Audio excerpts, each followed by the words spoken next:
आज हम नया चैप्टर शुरू कर रहे हैं। चैप्टर नंबर 2 बहुपद। 10th क्लास का NCERT चैप्टर नंबर 2 जो बहुपद का दिया हुआ है। आज हम ये समझेंगे कि बहुपद क्या होता है, बहुपद बनाए कैसे जाते हैं और बहुपदों के प्रकार कितने होते हैं। बहुपद का मान ज्ञात करना सीखेंगे। बहुपद का ज्यामितीय अर्थ क्या होता है, इन सभी बातों का हम अध्ययन करेंगे। तो सबसे पहले हम बात करते हैं बहुपद होता क्या है। तो अगर हम इसको ध्यान से देखें, अगर हम बहुपद शब्द को ध्यान से देखें तो बहुपद शब्द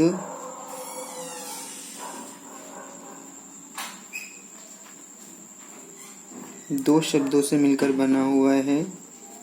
एक है बहु, दूसरा है पद। बहु प्लस पद। बहु का मतलब होता है, इसका मतलब होता है अनेक, यानी कि बहुत सारे।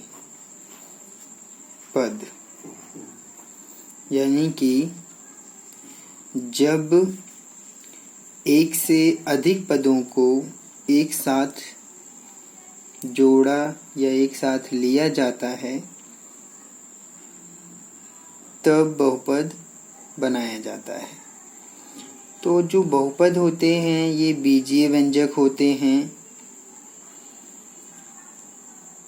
हम थोड़ा सा बेसिक में बात कर रहे हैं, हमें थोड़ा सा समझना पड़ेगा चर के बारे में। चर क्या होते हैं, तो आपको बता दें कि जो चर होते हैं वो x, y, z, p, q, r, कहने का मतलब क्या है, जो अल्फ़ाबेट्स होते हैं वही चर होते हैं। और दूसरा आता है अचर। अचर में क्या होता है, संख्याएं होती हैं, वास्तविक संख्याएं, परिमेय संख्याएं।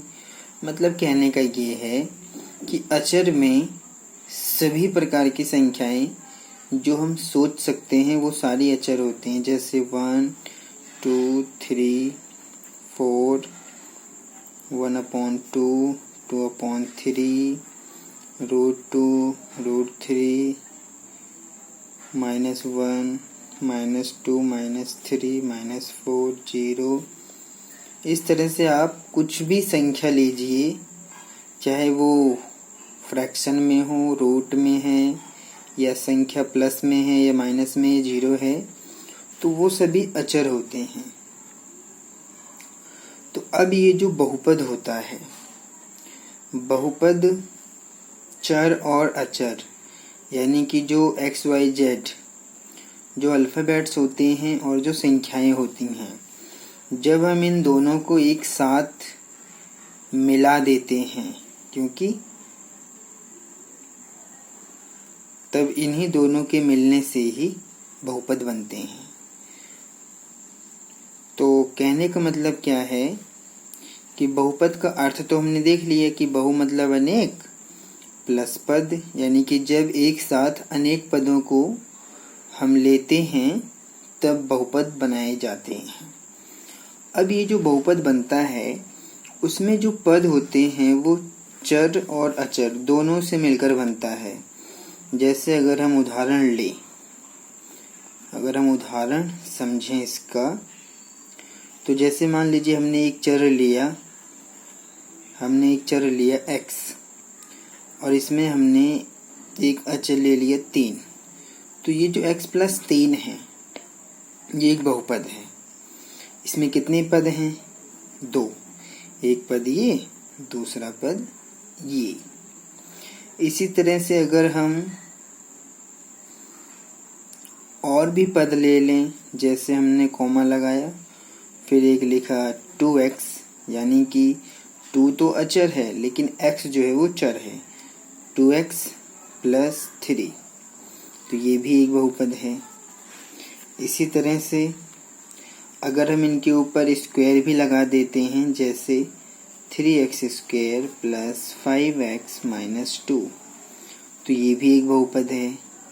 हम बहुपद के प्रकार के बारे में भी पढ़ेंगे कि बहुपद कितने प्रकार के होते हैं, लेकिन अभी हम सिर्फ ये दिखाने की कोशिश कर रहे हैं कि जो बहुपद होता है, बहुपद का मतलब क्या होता है, और बहुपद जो बनाए जाते हैं वो कैसे बनाए जाते हैं, कौन से चर और अचर ये जो शामिल होते हैं, वो किस तरह से इनको हम प्लस या माइनस, गुणा, भाग किसी भी रूप में लिखकर बहुपद को बना सकते हैं। इसके बाद हम बहुपद के प्रकार के बारे में भी बात करेंगे। तो बहुपद का मतलब हो गया कि जब पद जो होंगे, पद में चर और अचर दोनों ही शामिल हो सकते हैं। चर अलग भी हो सकता है, अचर भी अलग हो सकता है, या दोनों एक साथ भी हो सकते हैं। तो इस तरह से चर और अचर दोनों से मिलकर एक पद बनता है। आप ऐसे समझ सकते हैं, चर या अचर या दोनों से मिलकर पद बनते हैं, और जब एक से अधिक पदों को एक साथ लिखा जाता है प्लस माइनस गुणा भाग के रूप में, तब उसे बहुपद कहते हैं। तो अगर हम इसकी परिभाषा की बात करें तो हम ऐसे लिखेंगे, जब पद को तो हम समझ गए पद क्या होते हैं, कि पद में हमें चर और अचर, चर हो या अचर हो या दोनों से ही मिलकर पद बनाए जाते हैं। तो जब एक पदी भी होता है, लेकिन हम एक या एक से अधिक बोलेंगे, एक या एक से अधिक। अगर एक पद हुआ तो एक पदी बहुपद हो जाएगा, यानी कि एक पद में बहुपद हो जाएगा वो। दो पद होता है तो वो द्विपद में बहुपद हो जाएगा। अगर तीन पद होते हैं तो वो त्रिपद बहुपद हो जाएगा। तो इस तरह से ये होता है, जब एक या एक से अधिक पदों को एक साथ आप प्लस के रूप में भी लिख सकते हैं, माइनस के रूप में भी लिख सकते हैं, गुणा या भाग के रूप में लिखते हैं,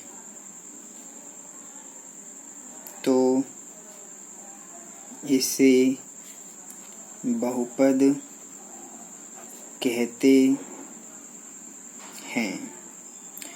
अब आप यहाँ पर देखेंगे कि यहाँ पर हमने x और 3 लिखा था, 2x प्लस 3 लिखा है, 3x² प्लस 5x माइनस 2 लिखा है। तो कहने का मतलब देखो, इन दोनों के बीच में तो प्लस है, आप 3x माइनस 2 भी लिख सकते हैं, मतलब माइनस भी ले सकते हैं। आप गुणा का भी निशान लगा सकते हैं, भाग का भी निकालने, जैसे कि हमने यहाँ पर चलो भाग का निशान लगा के दिखाते हैं, 5x भाग 2। तो इस तरह से भी होता है। तो हम इसी के बारे में बात कर रहे हैं कि जब हम एक या एक से अधिक पदों को एक साथ प्लस के रूप में भी लिख सकते हैं, माइनस में भी ले सकते हैं, गुणा भाग के रूप में लिखते हैं, तो इसे बहुपद कहते हैं। और इसके अंदर एक या एक से अधिक पद होते हैं। अगर एक पद हुआ तो उसे हम एक पदी बहुपद बोलेंगे, जैसे एक पद बहुपद। अगर हम एक पद बहुपद लेंगे तो कोई भी एक पद लिख लीजिए आप, जैसे 2x लिख लो। अगर हम द्विपद बहुपद बोलें, द्विपद बहुपद, तो इसके अंदर दो पद होने चाहिए, जैसे 3x प्लस 2 लिख लीजिए।